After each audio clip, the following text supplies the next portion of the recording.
se a gente está encarnado ou a gente está desencarnado. A gente precisa estar sempre em acordo com a nossa consciência.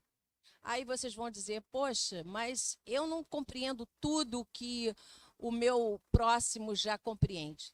Então, vamos viver fraternalmente com o próximo, e aceitar dele tudo que ele tem para nos oferecer, porque essa troca faz parte da nossa convivência mútua que Deus dá a todos nós através da programação de cada uma das almas que somos nós, através das reencarnações. Então, que Jesus abençoe a todos nós e que nós possamos estar atentos, que nós possamos estar vigilantes nos nossos pensamentos, que nós possamos sustentar uns aos outros neste momento de estudo, sobretudo ao nosso irmão Evaldo, que estará com a palavra, levando e conduzindo os nossos pensamentos junto aos guias espirituais. Vamos então à nossa prece? Vamos unir os nossos pensamentos nesse momento, agradecer a Deus, o nosso Criador, a Jesus, o nosso Mestre, aos nossos guias espirituais que nos conduziram até essa casa de luz, nos dando a oportunidade de refletir sobre as nossas necessidades espirituais. Obrigada, Senhor. Obrigada por este momento, Senhor. Que eu possa ser merecedor desse momento que Tu nos concede a todos nós, levando às nossas vidas tudo o que iremos estudar nessa tarde e noite de hoje. Abençoa, Senhor, o nosso irmão Evaldo. Que ele possa ser intuído pelo Teu coração, pela Tua mente evangélica, Senhor, para atingir os nossos corações e os nossos raciocínios e iluminar as nossas almas. Que possa ser, então, em Teu nome, em nome dos amigos espirituais, mas, sobretudo, que possa ser em nome de Deus, que nós possamos dar por iniciado o nosso estudo agora com o nosso irmão Evaldo. Graças a Deus.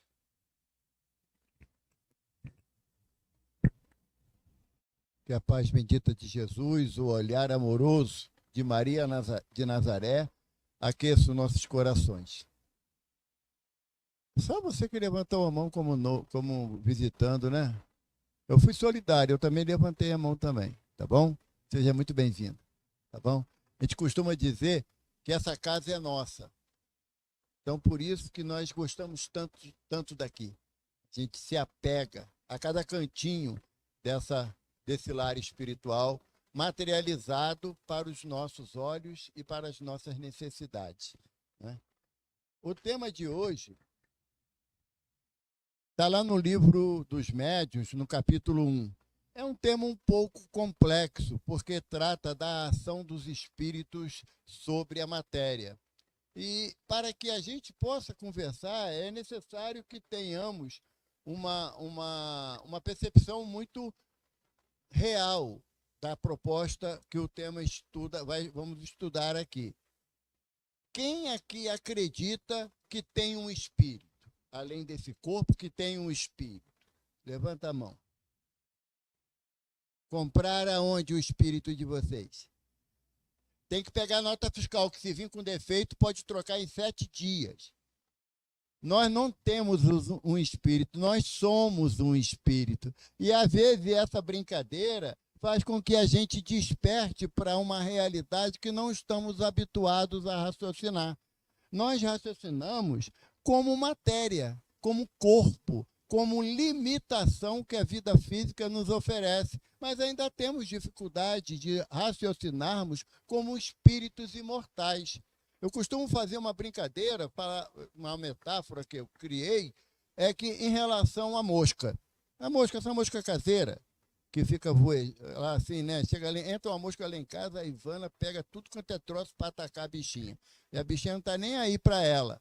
Mas uma mosca adulta, ela vive 24 horas, ela adulta.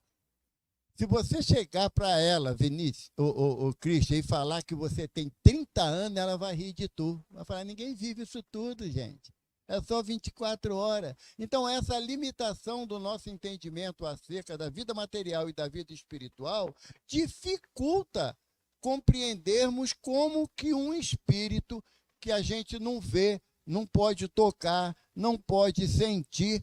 Há determinadas pessoas, determinados médiuns, que conseguem perceber o mundo espiritual, mas não vê um espírito, vê um perispírito, vê algo que envolve o espírito para que haja essa interação do espírito com a vida material. E aí complica mais ainda, porque, poxa, eu sou um espírito.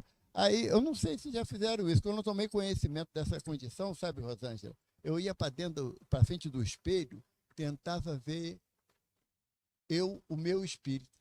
Eu não raciocinava que era eu, espírito. O princípio inteligente do universo, aqui, o ser criado à imagem e à semelhança de Deus, como está na Gênesis de Moisés. Eu tinha muita dificuldade desse entendimento a partir do princípio que o espírito não é algo palpável. Como vivemos num plano material, um plano materializado, quando fala de algo subjetivo, complica a história da gente. Complica. Ah, o amor é lindo. Ah, então me desenhe o amor. Faça uma caricatura do amor. Então, como é que o amor é lindo se eu não posso expressar o amor numa forma material que me aguce as sensações físicas, as sensações do meu corpo? Essa dúvida ou essa incerteza em relação ao que é o espírito e o que nós somos na realidade, uma vez que temos a relação um com o outro através do sentido da visão, do olfato, da audição, do paladar, do tato, ainda temos essa dificuldade. Porque a dificuldade é tamanha. Nós estamos numa semana que no sábado é chamado o Dia da Saudade. Quem aqui, não é o tema de hoje, mas só para a gente poder se situar, quem aqui passa o ano todinho sem pensar naquele amor que retornou à espiritualidade e passou a pensar no dia 2, que é o dia de finados? Nenhum de nós. Não é? Passamos o ano todo pensando naquele pai, mãe, irmão, filho, filha, amigo, esposa, marido que retornou à espiritualidade. Por quê? Porque é um sentimento que, por não termos mais a presença física daquele elemento, nos suscita a pensar nele.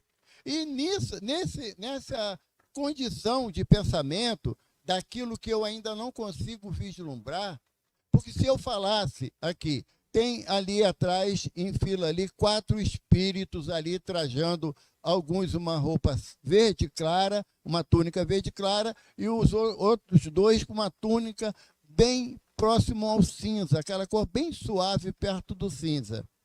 Aí o Roberto, como o Roberto é fofoqueiro, ele já virou para trás para olhar. Entende? Aí ele ficou sem graça, que o Aloysio falou, vira para frente. Aí ele olhou para frente de novo. Como nós não temos essa percepção real para a gente, algo real, que ainda tem, valendo aquele ditado, eu só acredito se eu ver. Não é? Acredito que eu ver. Eu vou pedir ao Mário, depois o Mário descer, Mário, apagar todas as luzes e vão aparecer alguns espíritos aqui, mas não podem correr. Tá bom? A porta vai ficar trancada, vai apagar, o Carlinho vai cantar uma música bem fúnebre, tá, Carlinho? Bem tétrica, tá legal? Porque nós duvidamos, às vezes, certas vezes, duvidamos da existência do espírito, mas ninguém quer ver um espírito para tirar a dúvida. Então é uma coisa incoerente. Ou eu acredito ou não acredito. É possível ou não é possível.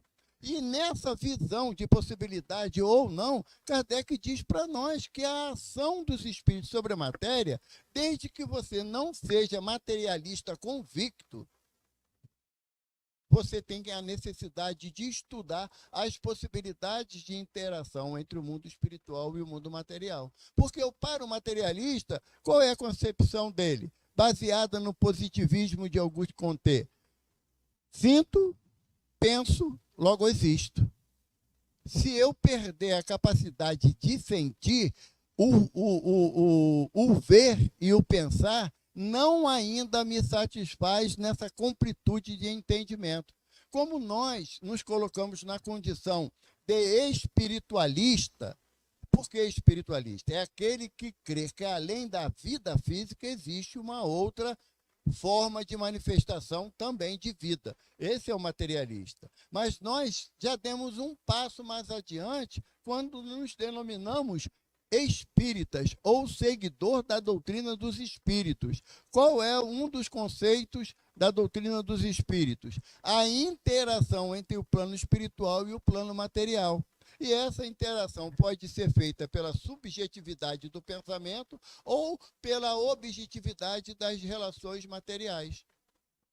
Kardec, aqui nesse capítulo do Livro dos Médiuns, que é o primeiro capítulo da segunda parte, ele está antecipando essa relação ou essa ação para depois ele explicar aquilo que deu origem ao conceito da doutrina dos espíritos, que foram as mesas girantes. Já imaginou? Você está numa reunião, à meia luz, não com essa claridade toda. Algumas pessoas em torno dessa mesa aqui, não era uma mesa tão fácil ou tão leve como essa. Antigamente, no meio do século XIX, as mesas eram de madeira maciça. E, normalmente, como as famílias eram sempre numerosas, eram mesas com 10, 12 lugares. E você imagina uma mesa de madeira maciça se elevar do chão e até o teto, descer suavemente ou outras vezes simplesmente cair e se quebrar toda. Causaria bastante estupefação, bastante, para alguns, pavor, mas para outras pessoas, curiosidade. Como isso é possível? Como pode, havendo os espíritos, havendo o plano espiritual, eles agirem de uma forma tão clara sobre a ação da matéria, sobre a vida material?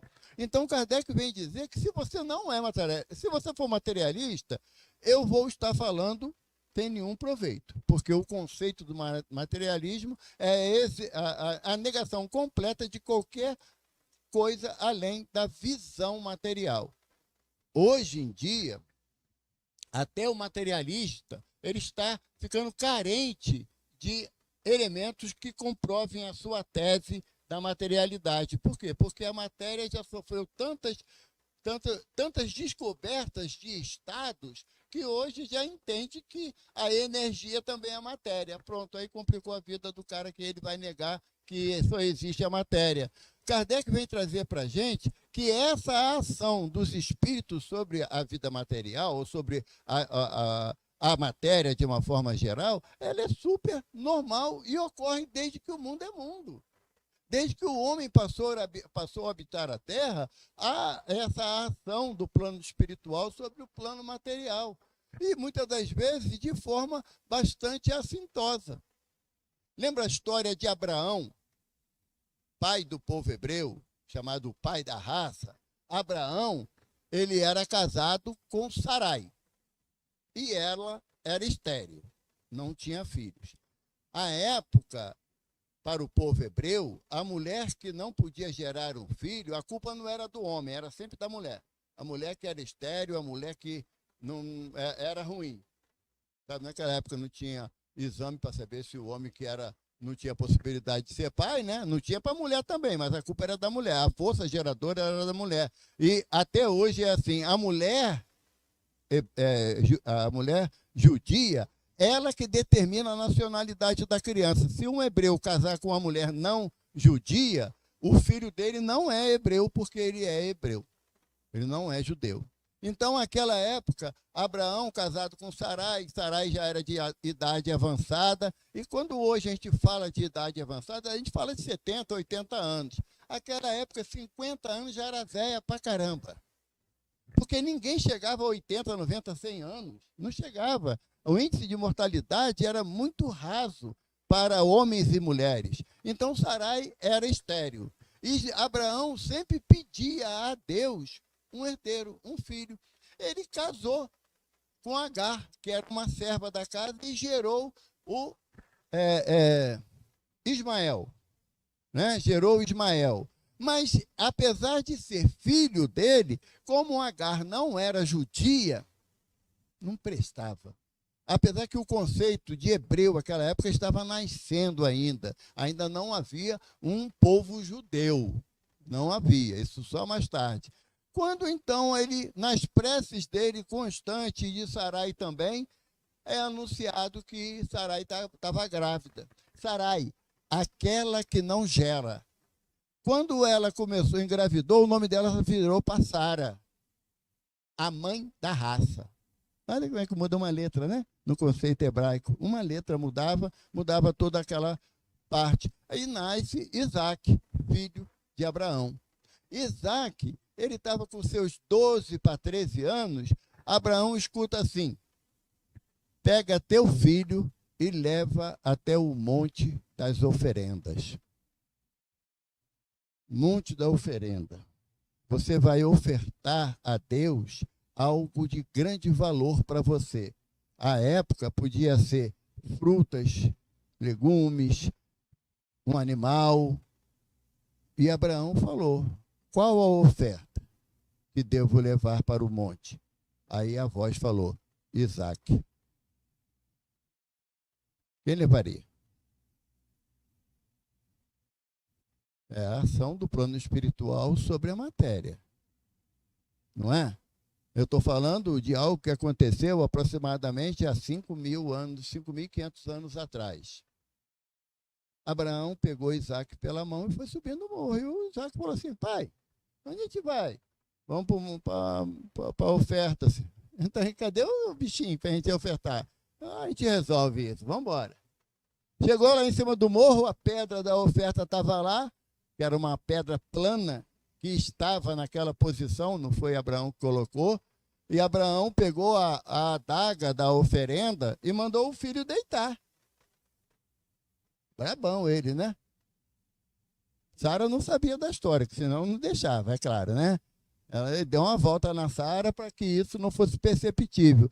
Quando ele levanta a mão com a adaga, ele escuta uma voz: chega, eis que ao seu lado existe um carneiro, tomai-o e ofertai ao Deus Todo-Poderoso. É esse tipo, isso está lá na Gênese de Moisés, após a criação do mundo, aquela brincadeira do Noé, tudo mais. É uma história que a intervenção do plano espiritual sobre o plano material acontece desde que o homem é homem. O que Kardec fez em 1857, ao lançar o Livro dos Espíritos, foi apenas dar uma conotação científica desse fato, da possibilidade de que o plano espiritual pode agir sobre o plano material, mas em condições ideais, necessárias. Por quê? Porque Kardec diz para a gente que um espírito não pode atuar sobre a matéria. Não pode. O espírito, o ser, o princípio inteligente do universo, aquele que foi criado à imagem e semelhança de Deus, o espírito, não pode atuar. Ele precisa de um invólucro que faça a intermediação entre o mundo denso da matéria e o mundo sutil do espírito. E Kardec denomina esse elemento de união como perispírito, ou em torno do espírito. E quando nós falamos, os espíritos que estão ali atrás, a gente está vendo o perispírito deles, não está vendo o espírito, porque não é perceptível ao nosso olhar. Kardec chega ao ponto de perguntar qual é aí, como podemos identificar, se podemos dar uma definição mais clara sobre espírito. Podemos dizer que o espírito é imaterial? Os benfeitores falam, imaterial não, porque alguma coisa é. Incorpóreo seria a afirmação mais correta. Por quê? Porque o espírito ele não tem uma forma definida, como nós temos no nosso corpo e temos no nosso perispírito, mas nós, espíritos, não tem essa forma definida. Para que um espírito possa atuar sobre a matéria, seja uma matéria bruta, que nem uma mesa, uma cadeira, ou seja, sobre uma outra pessoa, é necessário essa intermediação do perispírito. Ele é o elemento de ligação entre o espírito e o aspecto material. Eu costumo fazer uma associação, para quem trabalha em mesa mediúnica, ela pode ajudar de alguma forma. Na mesa mediúnica, os espíritos se comunicam conosco através dos médios, certo? Dos intermediários, que percebem o pensamento do espírito e verbaliza aquele pensamento numa identificação de ideia para que aquele espírito possa ser auxiliado ou que ele venha nos auxiliar de alguma forma. Mas como é que o espírito vai se manifestar através do médium? Espera aí, vou sair do foco. Eu quero falar com a Raquel. A Raquel está aí? Você olha para o lado e fala. Eu tenho que ensinar, porque ela é nova. É novinha ainda, negócio de mediunidade, né? É nova. Não existe essa possibilidade de transmissão direta do espírito para o médium. Ele necessita de um elemento intermediário, que é o perispírito do espírito, como o perispírito do médium. Porque existe a identificação de funcionalidade para que haja uma aplicabilidade da vontade. Porque o pensamento é algo muito sutil, não é? Podemos dizer até que o pensamento é como se fosse, sei lá, uma fumaça, algo não palpável, não é? Mentira. O pensamento é matéria. E para o plano espiritual, ele se condensa com tanta certeza como essa televisão ligada aqui. O pensamento de cada um de nós, os espíritos já distanciados da experiência física, que já tenham um equilíbrio à luz da prática do bem, ele consegue perceber os nossos pensamentos com a mesma facilidade de alguém escrever um texto e mandar a gente ler, desde que seja alfabetizado. Então, o pensamento é algo tão real para o plano espiritual que os espíritos leem os nossos pensamentos com a máxima facilidade. Eu costumo lembrar, tem um ditado popular que fala: diga-me com quem andas que eu direi quem tu és. Não tem? Dr. Bezerra mudou esse pensamento. Dr. Bezerra nos ensina: diga-me o que pensas que eu direi com quem tu andas. E eu estou dividindo agora essa bronca com vocês, que a partir do momento que eu ouvi isso, eu comecei a ter responsabilidade sobre os meus pensamentos. Eu não posso mais me classificar como... ainda existem alguns irmãos que se colocam como livres pensadores. Não, os meus pensamentos são criações minhas. E a partir dessas criações, eu vou influir ou ser influenciado pelo ambiente espiritual que eu criei pelo meu pensamento. Tem uma frase muito comum que falava: eu pensei uma besteira, ainda bem que eu não falei. Não, pensou, você já criou isso mentalmente, e aí espíritos se aproveitaram desse pensamento para o bem ou para o mal, de acordo com a intenção do teu pensamento. Se você pensa mal, e é tão importante isso que Jesus nos alerta: se você olhar para uma mulher com desejo para com ela, e homem também, se a mulher olhar para o homem também, não é só a encrenca, não é só nossa, não. É de todo mundo. Se a mulher também olhar para um homem com desejo para com ele, já cometeu o adultério. Não é o texto evangélico, não é esse? Por quê? Porque o pensamento é que vai expressar o meu desejo íntimo. Esse desejo íntimo que é a primeira criação do espírito. Emmanuel fala isso para a gente no livro Pensamento e Vida, no capítulo 2, que trata sobre a vontade. O desejo é a primeira criação do espírito. É aquilo que você não fala para ninguém. Por quê? Porque é algo íntimo. A partir do momento que você, com esse desejo, você formula um pensamento, aí você já criou uma imagem sobre o seu desejo. E quando você fala sobre o seu desejo, você deu ação àquele pensamento. Ele se tornou um outro ser criado e plasmado por cada um de nós. Nessa percepção é que Kardec vem falar para a gente que a ação do plano espiritual sobre a matéria, ela é muito mais corriqueira do que a gente possa imaginar. Em todas as épocas da humanidade apareceram o que a doutrina chama de pneumatografia, que é a voz, a escrita direta.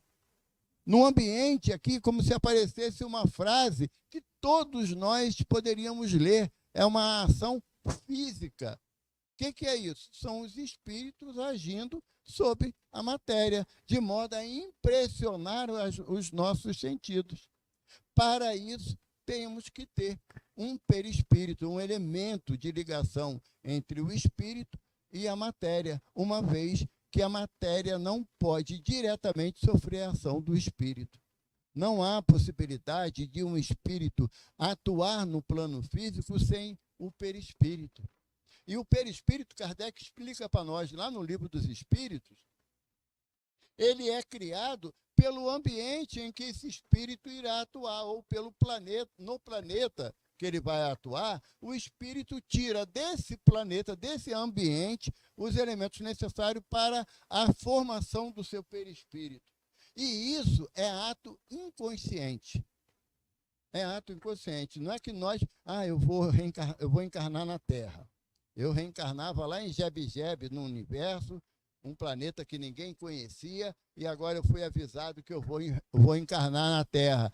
Tenho que preparar meu perispírito, porque a Terra é um outro ambiente. Não tem esse grau de consciência ainda para nós. Simplesmente nós somos trazidos para cá por vontade superior à nossa, e aqui nós passamos pelo processo natural do reencarne. Mamãe e papai entrando em relação íntima através do espermatozoide do óvulo, que é fecundado, beleza, e o processo tem a sua continuidade. Aqui na Terra é assim para todo mundo. Ninguém fugiu essa regra. Nenhum espírito que se manifestou fisicamente no planeta fugiu à regra da condução natural da fecundação do óvulo pelo espermatozoide para que gerasse o processo natural da vida. É lindo, é maravilhoso. Quando a gente pega um neném, um recém-nascido, e vê detalhes daquela criança, você só tem dois caminhos. Ou você vai achar que aquele é um acidente da natureza, ou que realmente existe um ser superior que a tudo comanda, orienta e determina. Então, quando nós falamos dessa ação, temos que ter o conhecimento que, primeiro, nós não temos um espírito, somos espírito. Segundo, para que eu, Evaldo, espírito, atue sobre esse corpo, eu preciso de um elemento de ligação. Não é que o perispírito ele esteja além do meu corpo. Diz André Luiz, no livro Evolução em Dois Mundos, que o perispírito se ajusta ao corpo célula por célula.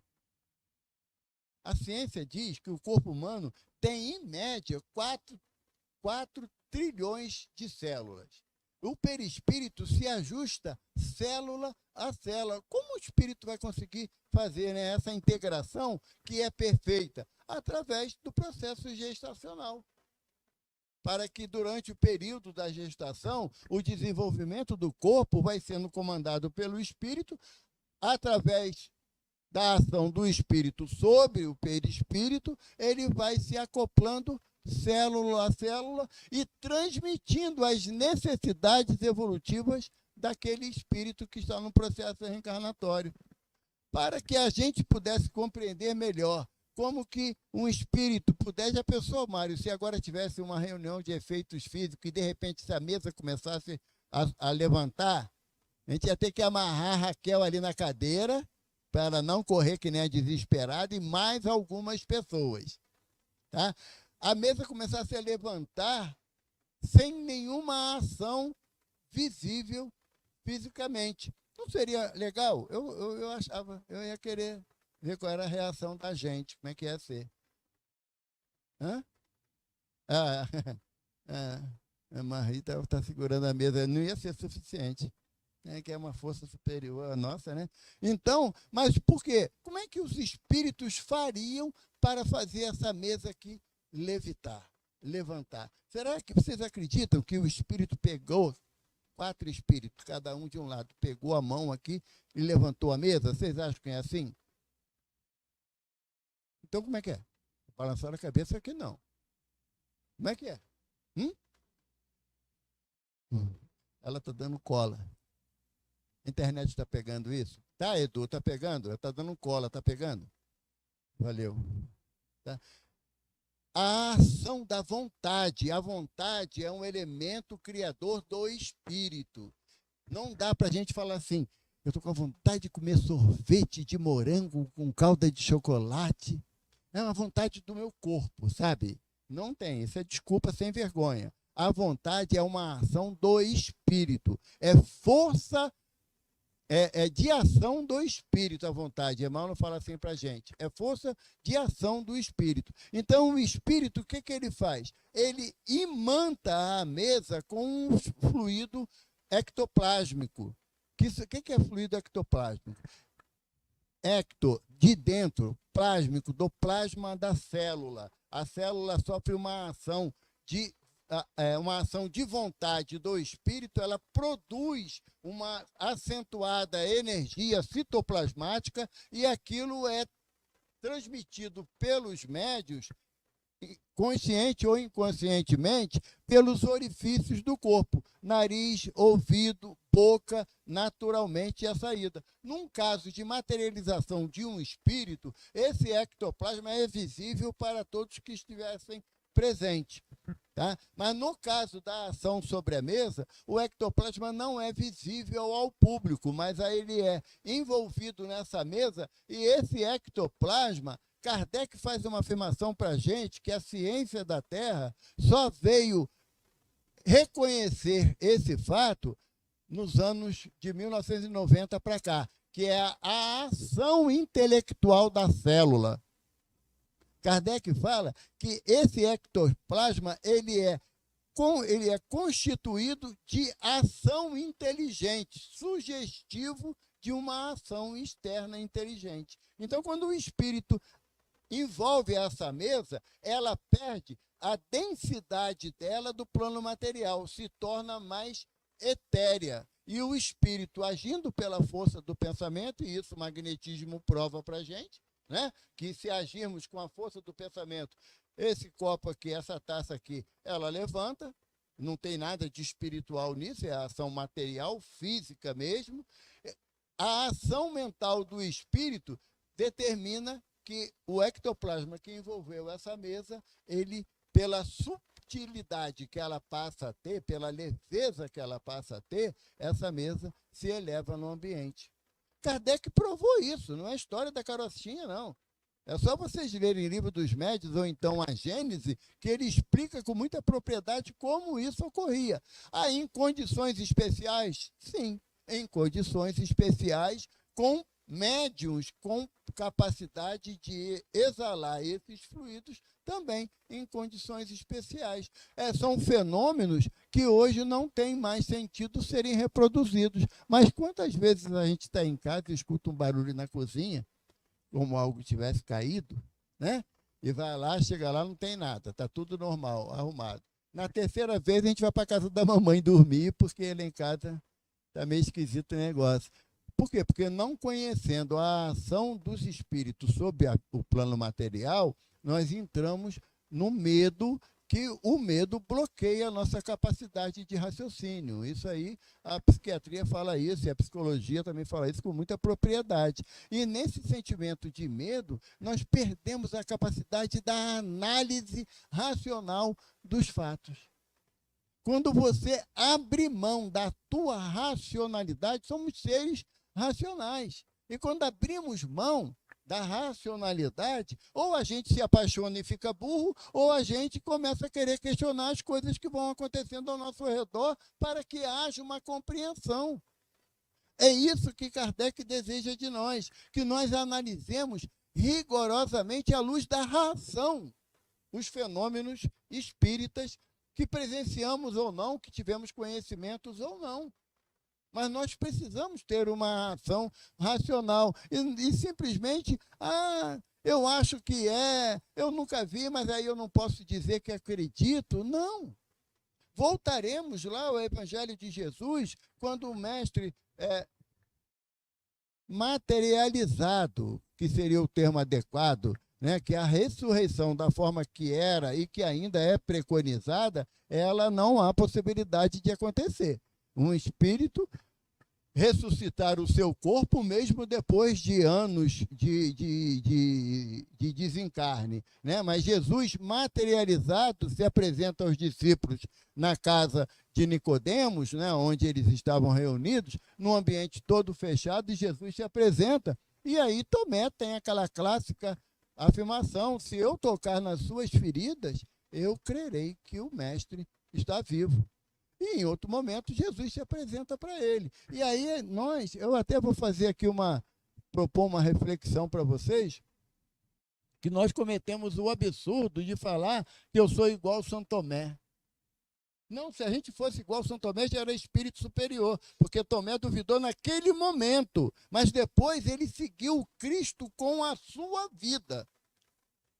E se eu ainda não modifiquei a minha conduta na forma que Tomé mudou, eu não sou igual a ele. Eu não sou igual a ele. Eu me qualifico numa condição inferior por ainda duvidar, mesmo diante de todos os exemplos que a própria vida nos oferece. Qual de nós não tem notícia de alguns fenômenos espíritas que aconteceu na casa de alguém, não que necessariamente seja na nossa, mas que aconteceu na casa de alguém? E como é que eu vou entender que isso é possível? Através do estudo. É invariável, nós temos que seguir a orientação do Espírito de Verdade quando ele nos fala: espíritas, amai-vos.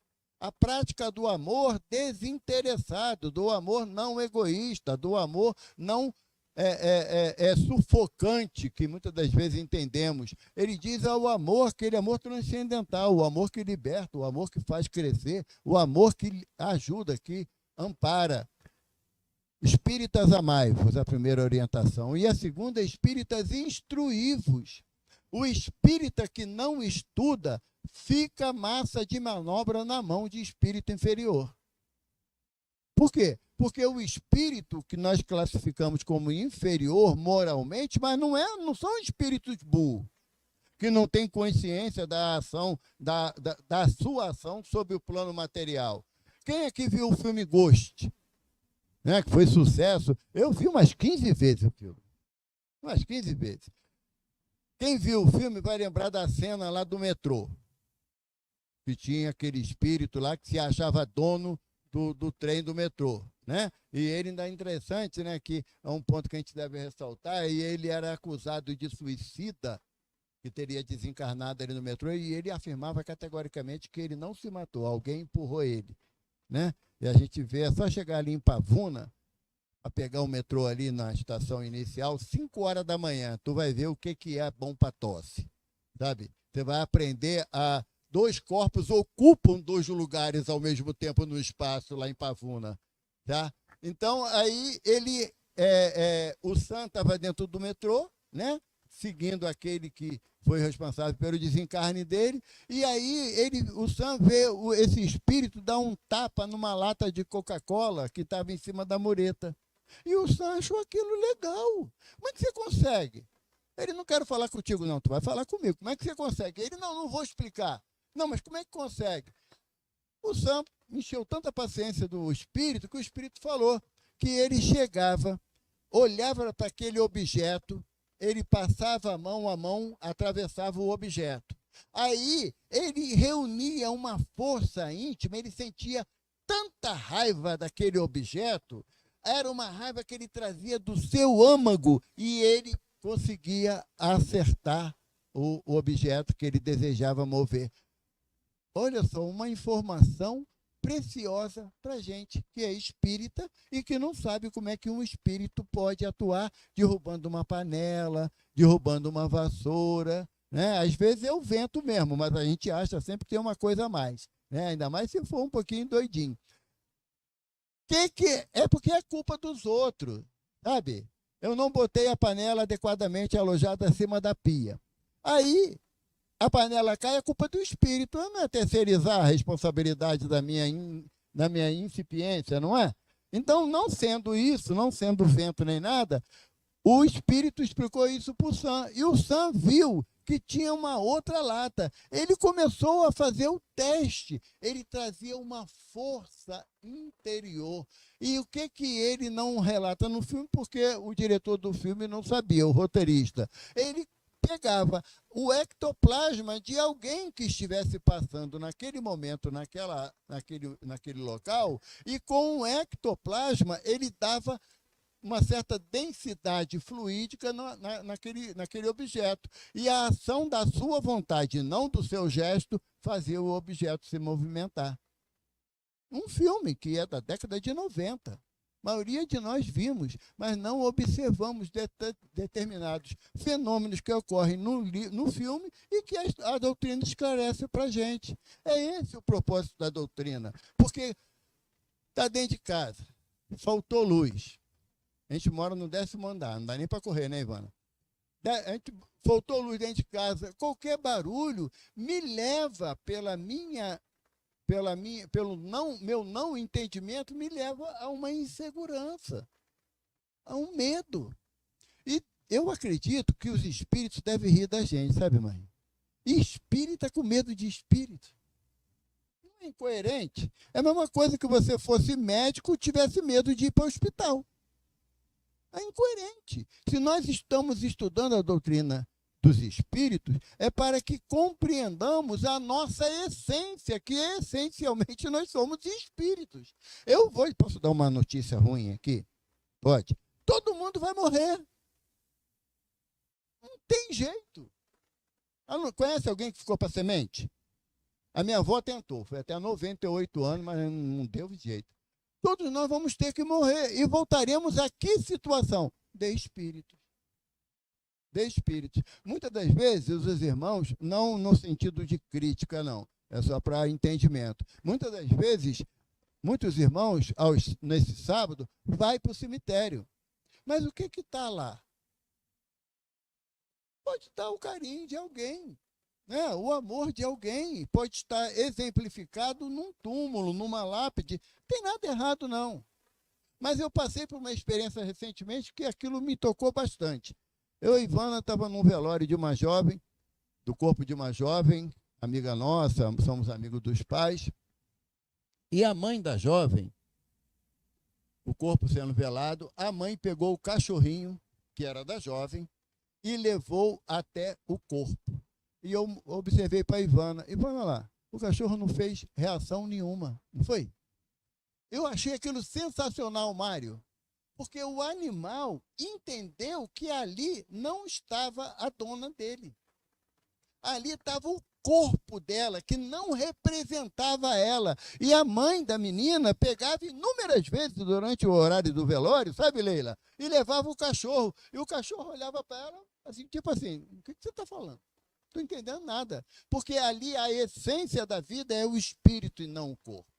Uma vez que o espírito se afasta do corpo e o espírito continua a sua trajetória de progresso, de evolução, o corpo, que era vestimenta que não tem mais utilidade, alguém usa uma roupa toda rasgada, faltando botão, porque você gosta pra caramba dessa roupa, em um determinado momento você vai ter que se desfazer daquela roupa, daquele vestido, daquela camisa, daquela calça. Você vai ter que se desfazer. E já pensou? Imagina você jogando uma roupa fora que não tem mais utilidade, chorando horrores. Não quero mais dormir. Estou sem fome. Por que era que eu joguei a blusa que eu mais gostava fora? Mas por que tu jogou fora? Estava grande? Não, aqui estava toda rasgada. Então, essa consciência é que a doutrina vem trazer. Temos que ter respeito por aqueles que amamos e que retornaram à espiritualidade, sem sombra de dúvida. Ah, você está com vontade de ir ao cemitério no sábado? Vai. Não temos o direito de criticar ninguém. Agora, você tem que ter consciência que aquele ser que você ama não está ali no cemitério. Graças a Deus. Não está ali. Por quê? Porque ele irá compor no futuro a possibilidade de habitar um novo corpo. E você necessariamente não terá o conhecimento desse irmão que você ama tanto, retornando à vida física, em um corpo que você não sabe quem é. Mas que ele vai continuar atuando sobre a matéria? Vai. Porque é da lei. A lei de progresso, de caminharmos constantemente em direção ao nosso progresso, ao nosso futuro. Agora, eu só tenho a alternativa A e B nessa prova. Ou você acredita na vida espiritual, você acredita que você é um espírito, embora no momento encarnado, ou não acredita em nada. É um direito. É um direito. E nós temos que respeitar o direito daquele que nega. Às vezes temos familiares que recusam essa verdade, não aceita. Vou tentar provar para ele? Não. Não. Certa vez um irmão, numa reunião mediúnica, sabe, Mário? O espírito se comunicando falou assim: eu não acredito em vida depois da morte. O espírito falando. Aí o dialogador falou assim: você tem grandes razões para acreditar. Por quê? Porque durante a vida física nós negamos essa possibilidade. E nós não vamos mudar do nosso íntimo, da nossa essência, porque largamos o corpo físico, não. Não vamos mudar. Então não é mais lógico, se estamos dentro de uma casa de conceito espírita, de conceito do evangelho à luz da doutrina dos espíritos, mudar agora. Não é mais lógico. Dizer que a dor que a gente sente pelo desencarne de um familiar, de um pai, uma mãe, um filho, um irmão, um marido, uma esposa, que não doa, é injusto, porque dói. Mas, com o transcorrer dos dias, compreendemos que se eu amo tanto, Deus não faria do meu amor chacota para morrer e acabar. A nossa ideia de finitude está associada ao desconhecimento da vida espiritual. Se eu acredito na vida espiritual, eu não posso acreditar que esse corpo aqui, encerrando a jornada dele no plano físico, eu deixarei de existir tanto quanto esse corpo. Eu não poderia acreditar nisso. Então, se eu acredito que algo além desse aspecto físico continue a sua jornada na vida extrafísica, além da vida física, se eu acredito nisso, evidentemente que para eu compreender essa relação, só tem um jeito, é estudar esse livro aqui. Tá? Uma das formas é estudar esse livro. Você ainda tem o Livro dos Espíritos, a Gênese, Céu e Inferno, o Evangelho segundo o Espiritismo. Você ainda tem, são 5 obras que Kardec codificou para nós, para encerrar o assunto de forma alguma. É apenas um meio pelo qual nos estimule a estudar mais. E eu gosto sempre de lembrar uma coisa. Não adianta vir para a casa espírita para assistir palestra pública, tomar passe, beber a água energizada, passar pelas correntes, pela sala de tratamento, se não mudar comportamento. Não adianta. Não adianta. A grande proposta para todos nós aqui presentes, encarnados e desencarnados, a grande proposta é a mudança de comportamento. É eu tornar-me um ser melhor hoje do que eu era ontem e amanhã melhor do que eu sou hoje. Porque acreditando ou não na vida espiritual, entendendo ou não na possibilidade dessa comunicação, eu, Evaldo, não gostaria de ser surpreendido por essas verdades que eu posso aprender agora. Porque a vida é muito mais do que uma experiência de 70, 80, 90, 100 anos na vida, no plano material. É muito mais do que isso. Nós somos espíritos imortais. E essa imortalidade, ela nos propõe o objetivo nosso, que é sermos felizes. E diz-nos os espíritos no Evangelho que o homem só é feliz quando aplica a lei de Deus na sua maior pureza nas suas ações. Quando ele se afasta da lei de Deus, ele é infeliz. E na sua infelicidade, ele pratica o mal. Nós estamos tendo a oportunidade de mudar o nosso comportamento e o nosso entendimento. Nós temos a oportunidade, embora tenhamos que zelar pelo corpo físico que Deus nos confiou, mas ele não pode ser o principal objetivo da minha encarnação. Eu sou muito mais do que esse corpo que está aqui. Eu sou um espírito criado à imagem e à semelhança de Deus, destinado a ser feliz. Agora, o tempo que eu vou levar até encontrar essa felicidade, e essa felicidade se traduz, como na página de Emmanuel, que a Rosemarie leu para a gente, ela se constitui com a consciência tranquila. E Emmanuel fala para a gente que a consciência é um juiz incorruptível. Só a ação no bem nos dá paz de coração. Não é importante termos um pleno conhecimento hoje da ação dos espíritos sobre a matéria. Não é tão importante, mas é imperioso fazer o bem. Graças a Deus. Então, Evaldo, muito obrigada pelo seu estudo. É um estímulo para todos nós. É um grande estímulo.